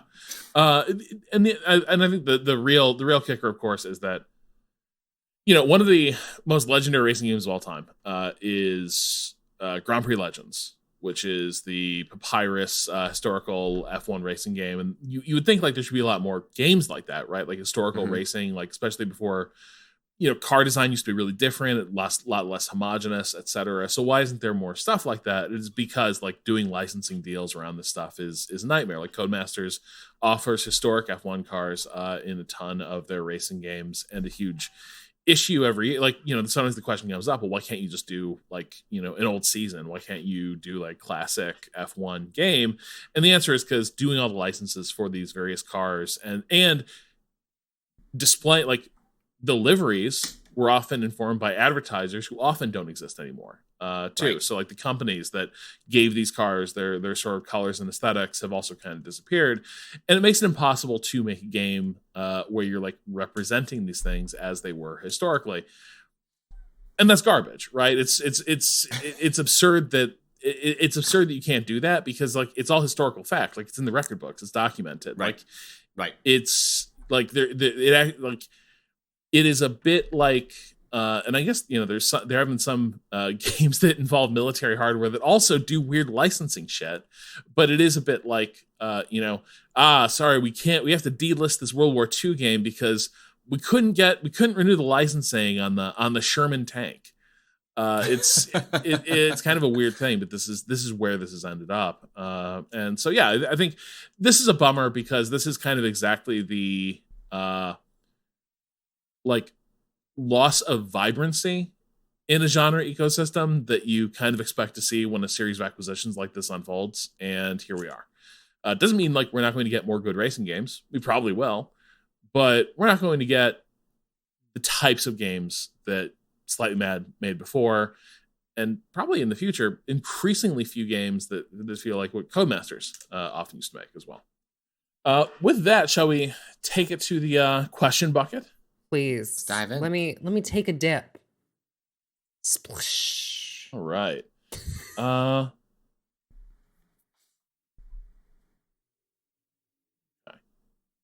Man, lots of people. We're starting to really zero in on the whole coffee cake situation. Not going to get into it today, but a lot of folks now have suggested exciting, promising directions for the investigation.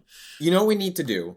I'm just gonna put this out. We got away from this. We've been lucky enough to have a bunch of different ways of doing content and streams and podcasts, but I did really enjoy the open a web browser and just see where it takes us. Mm-hmm. And that may be where, because talking about this is not gonna work, right? No. Like, we need visual aids. And so I think we need to get on the books when you feel you've compiled enough evidence to go down the rabbit hole of let's just get on a call, open up a web browser, and try to solve this mystery. Yeah. And find some recipes that I can try, and yes, or places that I can at least order from and be like, mail me this pastry, please. Yes, I agree. So Dan writes, I'm a massive scaredy cat when it comes to visual forms of horror, but I love the ideas behind horror stories, especially sci-fi, cosmic, Lovecraftian ones. I normally stick to just reading horror books, or more often the wiki pages and summaries of horror movies and games, but will occasionally gaslight myself into playing a game clearly marked as horror, telling myself it won't be that bad for one reason or another. I did this with Soma, mistaking the safe mode they added for a no scares mode, rather than just the no death mode it actually is. Turns out the least scary part of the game is getting chased by monsters. It turns out the least scary part of getting chased by monsters is the getting killed part. That said, I'm still glad I pushed through it for the brilliant sci-fi story, and will accept its much better experience through gameplay than an ad-riddled fandom summary page. I gave Signalis a go on Ren's recommendation. Yes. The excuses I told myself this time was that it was top-down and low poly, so it can't be that scary, right? Wrong. Lying to myself worked right up until the first save point made its mechanical scream and turns the screen red, nearly making me jump out of my seat. This is before encountering even the first enemy, so not a great start. 8 horrible hours later, I finished and absolutely loved it. I didn't stop dreading every new door I needed to open, but needed to see where the story went and what new, cool, spooky thing they do with the puzzles. Are there any games, scary or otherwise, that you've been compelled to stick with despite not enjoying the actual playing it part? Also, any recommendations for scary but not too scary games? Cheers, Dan. The Metro games. Oh, they got spooky spiders. That's like a game where you're just in hallways with like grotesque spiders jumping at you. No way, Ren. The spiders are rare. The spiders are only in Metro Exodus. That is a game about just going through spooky hallways, though. Oh, well, defines a lot of the spooky hallways are just filled with communists. Spooky, depending on who you talk to. I'm comforted by those hallways. This is tough for me to say. I'm like a bad ask on like what is a spooky game that is not too spooky. I'm like trying to spooky video games, not too spooky. Like visual novel. I'm trying to think about like a good horror visual novel. Because something like that, it would kind of fall into your bucket of like Oxenfree is a game that's like it's spooky. Oxenfree. I would say the Quarry. I would say actually any of the teens bickering and getting frightened genre. Well, right, but I meant more from like the anthology series that they're doing. That like Dark Pictures. I've forgotten Dark Pictures. Like those are games you can play with people, are better with people, and are not about direct control. Direct control is a huge part of why horror games are more intense than horror films, because you're the one that's got to push forward, and And they're largely built around not really being scary as much as they're not quite horror comedy, but I mean, I guess the Quarry is that is like the most explicit like horror / comedy, because it's doing the slasher thing. The other ones can be a little spookier, but I feel like those games are like in many ways like big budget visual novels, like without they are in that same realm and may not spark the same response out of you, especially if you kind of play it like we did the Quarry, where you can have friends be different characters, and you're not always in control. Sometimes you're just watching. Oh, those are good recommendations. Like, I think the stuff I would be, it's in that in a similar sort of vein. But like, I am not someone who can press through it. Like, not Soma. It's the one before that. Amnesia. Amnesia, The Dark Descent. Yeah, I hit a point not too terribly far in where I was like, the sense of creeping dread is just too much, and I need to punch out. Like, this is like, you didn't make it to the infamous chase sequence. I'm not sure you would have lived. No. I was just like, I'm done. I got my character to a nice cozy room with a couple glowing candelabras. Door is shut, and he seems like, I think he'll be good to live the rest of his life in this tiny little room. So that's where I left it. Fair enough. So Peter from Sheffield, I don't know if we'll have answers to this question, but I want to read Peter's story. Ahoy, comrades. Long-time listener, first-time thrower of chum into the question tank. I wanted to ask whether any of you have an example, or even better, an amusing anecdote of yourself or a friend seeing an all-time classic piece of media for the first time and just very much not getting it. In the years before the world got coveted, I used to try and attend regional film festivals when I got the chance, particularly when there was an opportunity to see a classic film shown in a striking location. My favorites of these were by far a dusk screening of The Descent in a Derbyshire cave complex, popularly known as the Devil's Arse Crack. Oh, that rules. A candlelit screening of Dracula in an old harbour master's house in Belfast, and at that same Belfast Film Festival, a midnight showing of 2001: A Space Odyssey in Thomson Dry Dock, where the Titanic was constructed. I want to go here. Said dry dock, as you might surmise, is a fuck-off enormous concrete hole in the ground, some 415 long by 46 feet wide by 21 feet deep.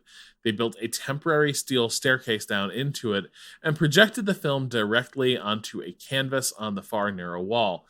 It was a one-off showing on an early winter night, and there were maybe 30 seats total. I was extremely fortunate to snag a ticket for myself and 2 for my friends who had never seen the film before they sold out. I think it was chosen to mirror the trench of the Clavius moon base in the film, and it was absolutely gobsmacking. Now, 2001 is already a fairly demanding film when seen for the first time, and I can't imagine the frankly absurd setting made it any less so. I was elated, but my 2 friends, I think, were not totally sure what the hell I dragged them to, and they were less altogether pleased with being stuck out in a sort of cold, damp boat latrine for the duration, and increasingly became restless. Mostly this manifested as confused sideways glances at each other, and then at me, and conspicuous tugging of coats and scarves, but ramped up considerably during the Jupiter and Beyond the Infinite sequence of the film.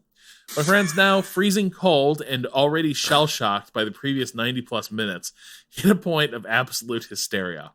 They could not conceal their confusion or annoyance any longer, and upon the final image of what I've since referred to as the space baby appearing on the screen, they both simultaneously and loudly exclaimed, "Oh, for fuck's sake!"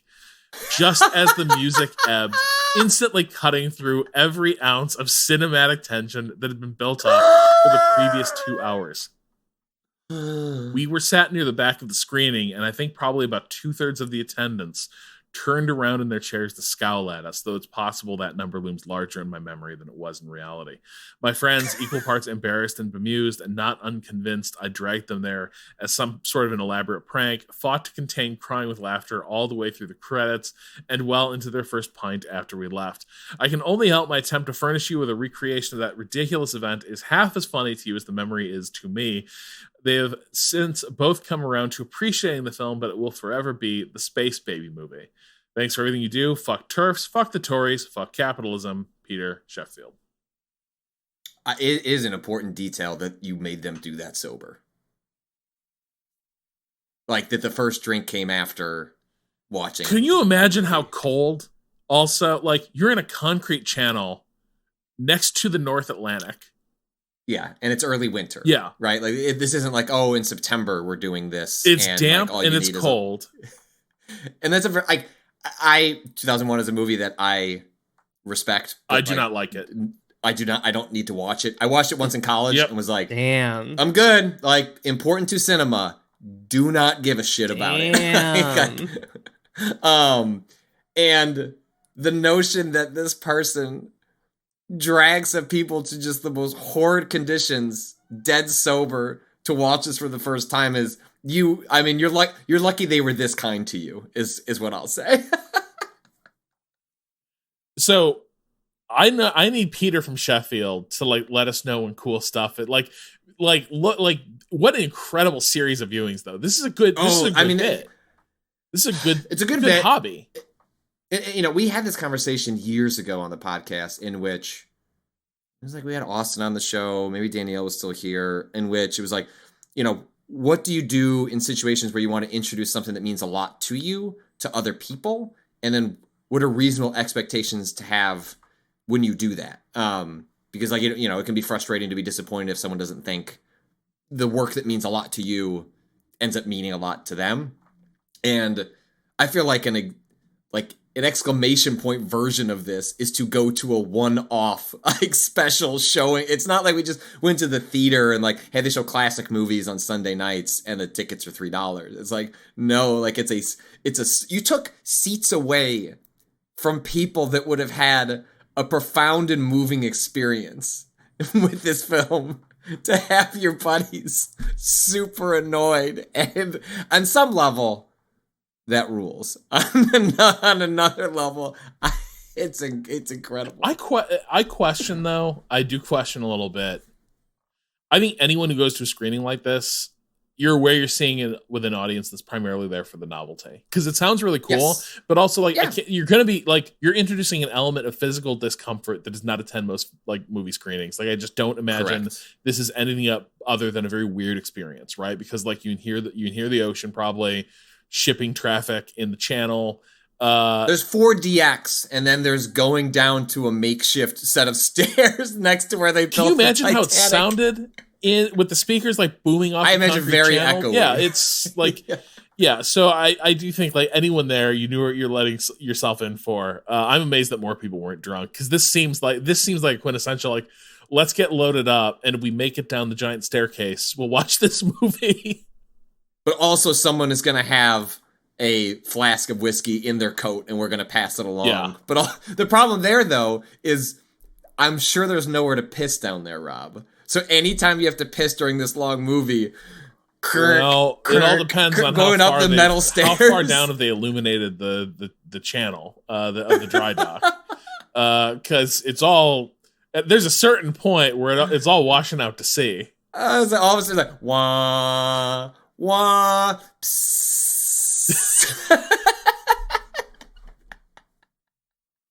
Just yeah, that part does seem challenging. I wonder, maybe they set up a porta-john down somewhere in there, because it does seem like you can't nearby. Be like climb this 40-foot staircase. And the movie's so long too, very long, or it feels longer than it is because of the pace, which is a part of why I don't like it. But yeah, very funny. Thank you for sharing. If people have other stories of introducing a work and having it go completely awry, please write in. Please let us know. I would like to hear something similarly bad that has happened to our audience. Let's see. Here's a good one. Mike writes, "Dear Waypoint, what is your go-to goblin mode snack? I'm talking the late night raid on the fridge or pantry. Put some stuff together that maybe in non-goblin mode you wouldn't. My current favorite is what I call the Bad Breath Special, which is a slice of pumpernickel bread topped with a generous smear of cream cheese, anchovies, white onion, and some hot sauce." Bro, are you I like good? anchovies a lot. That's a little bit much for me, Mike. Anyway, what are some less degenerate? Do people have less degenerate goblin mode snacks? It's candy. And ice cream. Yeah. I don't like it being in the house because I have trouble controlling myself around it. Like if there's a pint of ice cream, I will just, well, it's lunchtime. Like I can't just have like I'll take it out, open up the pint and have a spoon and just have one bite. Like I can't do that. Like I've had 10 or 12 Oreos. I'm furious that my wife brought spooky Halloween Oreos into the house because I can't eat one. I will eat 5 and think about it later. And especially if it's an evening where like, I'm not having anything to drink tonight. It's like, well, I'm having anything to drink. Well, I can have like 4 or 5 Oreos instead. Like that's not how that works. No, it is. So I asked my wife to hide stuff like that so that if I have to search for it, I can talk myself down. But if it's just like open up the pantry and there's a bucket of M&Ms, like scoop. Ren, do you have a little goblin mode treat? I think my goblin mode treat is, well, I do just love to put some hot sauce on something. I'll put hot sauce or salsa on fucking anything. I don't care. If I'm really on one, I will just take a piece of bread out of the fridge and just put some hot sauce on that shit and then eat it. Like I don't know. Once I am on my sleep meds, all bets are off. I will put salsa on a piece of bread. I'll put anything on a piece of bread. Eat that shit right up. So I'm definitely there with you, Patrick. Ice cream is one, especially if it's like ice cream with lots of like fussy little bidness in it. Oh, yeah. Like if there's little, like if it's a Ben and Jerry's, like got to excavate a little morsel that's in there. Oh, know. Oh, and in getting that little peanut butter and chocolate thing. Oh, did I get this is not just a spoonful. Like I have now taken out a Titanic-sized bite in pursuit of that candy. Did I go out of my way to do that? Maybe. Who could say? No one's looking at me right now. Yeah, no. Me digging into a pint of Ben and Jerry's is like the opening of Jurassic Park, with like people like dusting off the dinosaur bones. Like we've revealed the malted milk ball fossil. It's like great. Let us know once we've almost got it out of there. The other thing that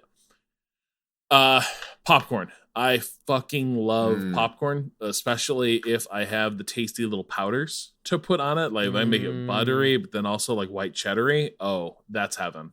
You did. That was one of your specific orders from when we did. We were watching. Oh yeah. Twilight. And that's good. Like I like smart corn, like white cheddar stuff. That's good. Dig that. But oh my goodness, like just a fresh bowl of popcorn with like the white cheddar powder. Oh heavens, perfect. Bro said, "Oh heavens."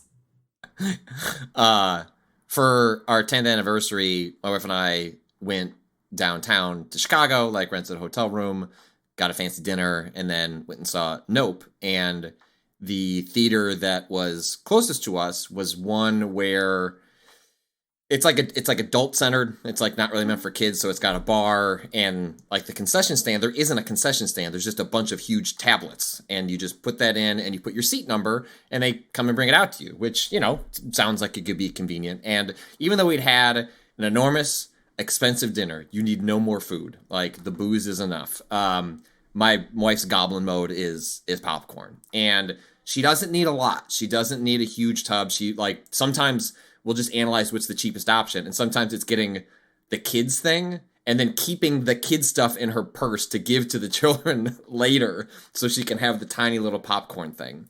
And so we go up to the giant tablet, and the only popcorn option, for whatever reason, is the tub. Like just like a whole excavating popcorn out of a hole and giving it to you. And she's like, well, I don't need that much. And it was also like $18. Like it was so much money for popcorn. They won't even do. They used to at least like cheat you honestly by being like infinite refills.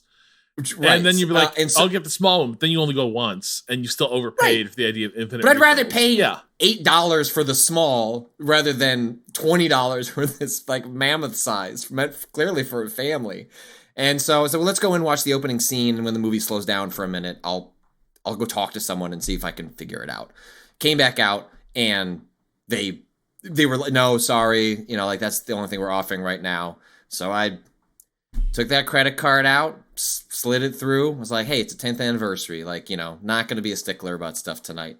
But sat back down and she's like, were you able to find something smaller? And I did. I was able to talk to someone and they found something smaller on the menu. So don't sweat it. It should be out in a couple minutes. And then, like 10 minutes later, like King Kong, like, boom, boom, boom. You could like feel it coming down with the person delivering it. And she looks over in abject horror. You didn't get that. That's not like, send it back. And I was like, no, it's all they had and it's yours now. And she proceeds to devour half of it, asks me to take it away from her, and then immediately falls asleep. Incredible. Good. Morally good. Absolute queen. All right, I think that will do it for this week. If you want more from Waypoint, you can follow us on Twitter at Waypoint, Facebook and YouTube, Waypoint Vice. You can follow me on Twitter at Rob Zachney. Patrick, where can people find you? At Patrick Klepek. Ren. You can follow me on Twitter at RenOrRaven, and you can follow me exploring Silent Hill at twitch.tv/RenOrRaven. You can check out what we published on waypoint.vice.com. And hey, thanks to Waypoint Plus, we've been able to have a bunch of fun streams lately. Natalie and I are making, we were very confident. We're like, boy, we got to be near the end of System Shock. And then people were like, you're nowhere near the end of System Shock. You're maybe not even halfway. You've done nothing. And I was like, we found an elevator that goes up to deck 8. How much system can there be shocking? But apparently quite a bit more. So we're going to have to, once again, we have to sort of recalibrate what we're doing to bring the System Shock 101 to a close. Kato and I also had some great races on Motorsports Monday. Patrick has been, have you been enjoying Cyberpunk? You've been digging it? Yes, I'm not over the moon about it, but this was like kind of the perfect way to play it. Like, I like it. I can't speak to how it has changed, since it came out, but I'm having a good time with it. It is not The Witcher 3, but like I'm glad I'm playing it. I'm glad I'm coming to it at this point. And people should come along for the journey as I play it all day, once a week until we make it to the end. And for our Waypoint Plus listeners, we have another sports podcast for you, and that'll be hitting, I think, the main feed later this week. But Patrick and I had to go through our feelings as it becomes increasingly apparent that the sky's the limit for the Chicago Bears. Absolutely. We have a dynasty in the making, and everyone needs to get in on the ground floor. I forgot what it's like to be bad when you're this good. Oh my god. Exactly. Hubris is such a beautiful thing. I think next week we're going to be watching Hail Caesar for my turn. And actually, no, I think next week might actually be manhunting on Miami Vice, which I'm discussing. I saw Alex watching that. He said he was watching it on Twitter. Look, the council is divided about how we interpret Miami Vice in the year of our Lord 2022. So it should be a very bracing discussion. But next week we are recording at least my turn on Hail Caesar, the Coen brothers comedy of 1950s Hollywood. If that sounds good, or you just want more Waypoint, you can go to waypointplus.com and subscribe. Not only do you get access to our premium feed, but you're also helping support Waypoint and everything else we do here. And if you want to show not just support, but zeal, go to waypointgeneralstore.com and buy some of our fine Waypoint merch, including our special anniversary edition art, celebrating 6 years of Waypoint. Our theme music is by Bowen. The track is Miss You off the EP Pale Machine. Learn more at waypoint.zone/BOEN. Now we're calling time on this whole week. We'll talk to you again next week. Until then, fuck capitalism. Go home.